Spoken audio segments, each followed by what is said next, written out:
नमस्कार। मैं प्रदीप गोहत्रे एक बार पुनः आपके बीच में उपस्थित हूँ एक और विषय को लेकर, जिसके बारे में अक्सर भ्रम फैलाया जाता है और वो भ्रम दूर करना हमारी जिम्मेदारी है, उसको जानना पहचानना। क्योंकि कई बार हमारे युवा साथी वाकई में मिसगाइड हो जाते हैं, गलत रास्ते पर चले जाते हैं, क्योंकि उनको शो ऑफ दिखाया जाता है कि ऐसा करने से ऐसा हो जाएगा, तत्काल आपके पास में पैसा आ जाएगा, आप रातों रात करोड़पति बन जाओगे, 1 महीने में ऐसा हो जाएगा, वैसा हो जाएगा। और भोले भाले हमारे मासूम लोग बेचारे कहीं से पैसे उधारी में लाके भी इन्वेस्ट करते हैं और कई फर्जी स्कैम में फंस भी जाते हैं। इस विषय में बहुत सारी वीडियोस भी है इंटरनेट पे, यूट्यूब पे, और ये हमको जागरूक करते हैं, लेकिन फिर भी हम लोग गुमराह होते रहते हैं। तो हमें सचेत रहना बहुत आवश्यक है दोस्तों। लेकिन ये भी जानना ज़रूरी है कि हम फिर करें क्या। अगर हम जॉबलेस है, हम बिजनेसलेस है, या हम जो जॉब कर रहे हैं या बिजनेस कर रहे हैं उसमें हमारा जीवन का पूरा जो हम चाहते हैं वो पूर्णता नहीं मिल पाती, तो हम क्या करें? क्या हमें दूसरा काम नहीं करना चाहिए?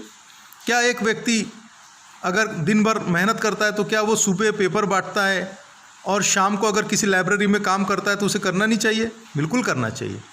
आज देख लिया आप, जितने भी बड़े सफल लोग हैं दुनिया में, वो कोई ना कोई बहुत सारे काम करते हैं। रतन टाटा देखिए आप, वो ट्रक का मैन्युफैक्चरिंग करते हैं, उनकी टाटा कंसल्टेंसी भी है, उनका नमक बनाने का भी है, उनका मसाले बनाने का भी उद्योग है, और उनका टाटा कार भी बनाती है, टाटा इंश्योरेंस भी है। क्या नहीं करते टाटा?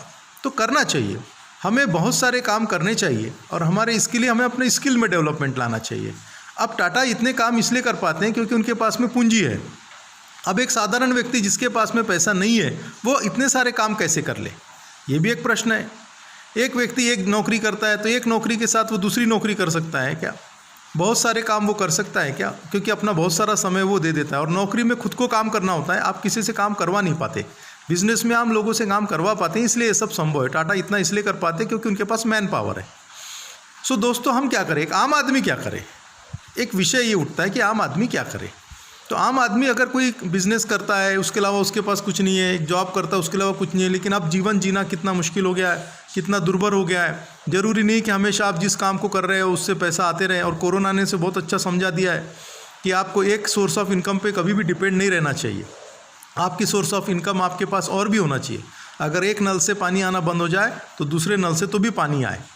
दोस्तों, हमें सपनों को ज़रूर रखना चाहिए अपने जीवन में, लेकिन उसको भी यथार्थ रूप से उसका पीछा करना चाहिए, उसको फॉलो करना चाहिए। तो ज़िंदगी में बड़ा सोचने का अधिकार हर किसी को है दोस्तों, और बड़ा सोचना चाहिए, क्योंकि लोगों ने बड़ा सोचा तभी वो बड़े बन पाए और देश को कुछ ना कुछ दे पाए।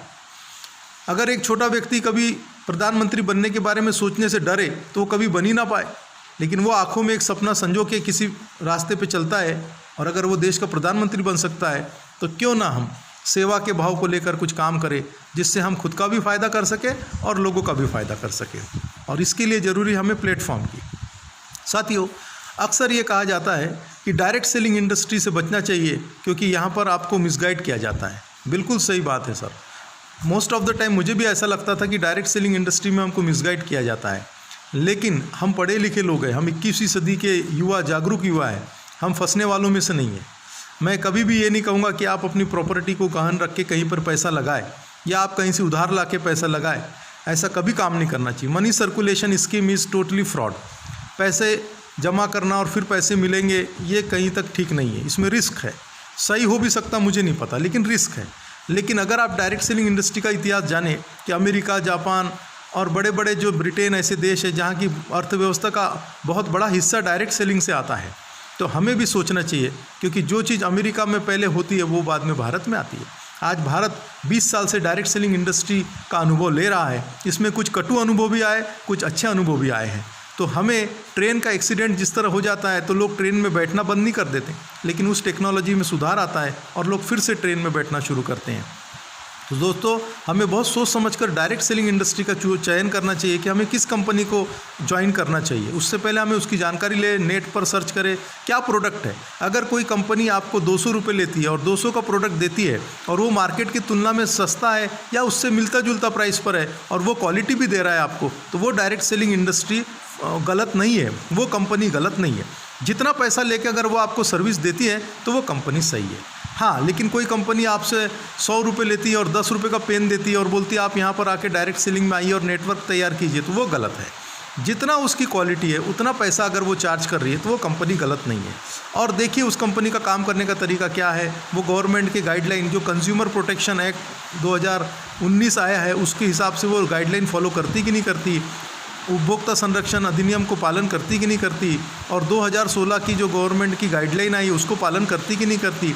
ऐसी कंपनियों का चयन करें, जल्दबाजी में निर्णय ना ले, सोच समझ के चलें। लेकिन किसी भी इंडस्ट्री को एकदम से आप दरकिनार नहीं कर सकते, आप किसी भी चीज़ को ब्लैंकली अवॉइड नहीं कर सकते। आपको देखना पड़ेगा, आपको समझना पड़ेगा, आपको उन लोगों से मिलना पड़ेगा जो उस इंडस्ट्री में सफल है, और क्या वो लोग सही है, क्या वो लोगों की रेपुटेशन है, क्या वो लोग अपने काम में सफल है, क्या वो लोग आपको सही मार्गदर्शन दे सकते हैं, क्या वो आपसे पैसा तो नहीं मांग रहे।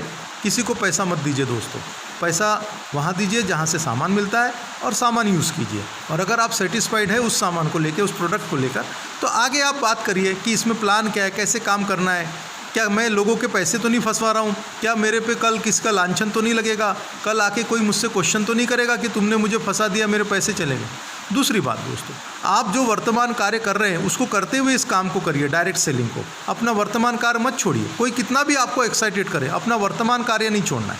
अगर मैं नौकरी पे हूँ तो मैं नौकरी करूँ, अगर किसी की दुकान है वो दुकान करे, सब अपना करते करते अगर आप रोज़ आधा एक घंटा जो टाइम आपका वेस्ट जा रहा है उसको आप यहाँ इन्वेस्ट करिए, देखते देखते चलिए। अगर आपको इससे इनकम होती है तो इनकम लेते रहिए, क्या बुरा है भाई। कहीं ना कहीं से प्रोडक्ट लेते हैं, यहाँ से लीजिए, वहाँ से भी लीजिए, यहाँ से भी लीजिए, जैसा आपको ठीक लगता है वहाँ से लीजिए। सारा सिस्टम सही है, हम किसी सिस्टम के खिलाफ नहीं है, सारा सिस्टम सही है, सब सही है। लेकिन अगर आपको कोई सिस्टम इनकम का सोर्स देता है तो आपको उसके बारे में सोचना चाहिए। नेगेटिविटी फैलाना बहुत आसान है दोस्तों, लेकिन किसी को रोज़गार दिलाना बहुत मुश्किल है। हम प्रश्न चिन्ह जरूर लगाना चाहिए, क्योंकि प्रश्न चिन्ह लगाने से ही सच्चाई सामने आती है और हमें सच को फॉलो करना चाहिए। तो सच्चाई का साथ दीजिए, आप पता कीजिए, समझिए। और अब तो प्रधानमंत्री भी बोल रहे हैं कि आत्मनिर्भर बनिए। आत्मनिर्भर यानी अपने आप को खड़ा कीजिए, किसी एक प्लेटफॉर्म पे ऐसे आइए जहाँ से आप देश से मांगे नहीं बल्कि देश को दीजिए। कई लोग बोलते देश ने हमारे लिए क्या किया, पर मैं पूछता हूँ आपने देश के लिए क्या किया, आपने क्या कंट्रीब्यूट किया, आपने कितने लोगों को रोज़गार दिए। आप रोज़गार मांगने वाले मत बनिए दोस्तों, रोज़गार क्रिएट करने वाले बनिए। आप लोगों को रोज़गार दीजिए, उनके परिवार को सपोर्ट कीजिए। लेकिन इंडस्ट्री, डायरेक्ट सेलिंग इंडस्ट्री में उसी कंपनी का चयन कीजिए जो आपको प्रोडक्ट के बदले, आपको पैसे के बदले प्रोडक्ट दे, जो आपसे अनाप शनाप पैसा ना ले, जो आपसे रजिस्ट्रेशन फीस ना ले।